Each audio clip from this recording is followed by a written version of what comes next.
Greetings, my dear truth seekers. The events taking place around Kaliningrad forced the public to pay more attention to the Baltic region. Apparently, this region may soon become another hotspot on our planet.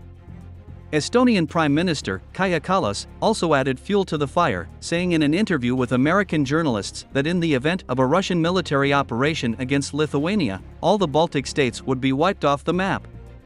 My friends, let me remind you that Lithuania's restriction of land transit to the Kaliningrad region has led to a sharp aggravation of relations with Russia. In the background of everything that is happening, questions arise. What will Russia do if the measures of diplomatic, political, and economic pressure on Vilnius and the European Union fail? Is it possible for Russia to solve this problem by military means, and will it be possible in this case to avoid a war with NATO? To answer these questions, one must first take a close look at NATO's Article 5 collective defense obligations.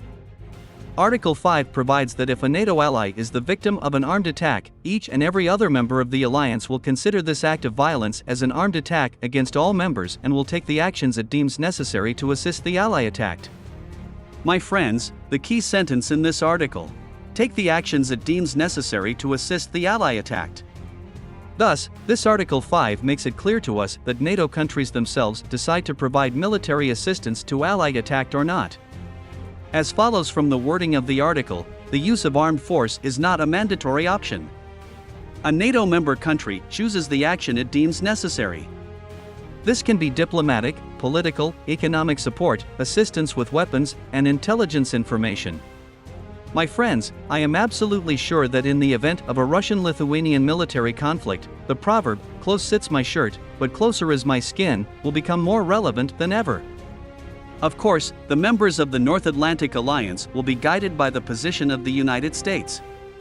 However, there are very big doubts that the same American establishment will be ready to sacrifice Washington and New York for the sake of Vilnius, and will risk a mutual exchange of blows of strategic nuclear weapons between Russia and the United States, since the physical security for the American elite is always more valuable than loyalty to allied obligations.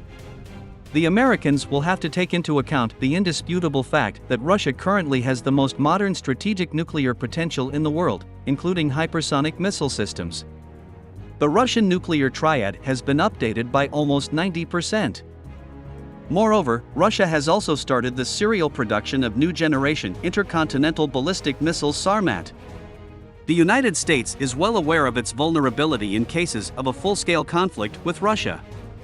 Moscow can also send a group of surface ships equipped with Zircon hypersonic cruise missiles to the shores of the United States.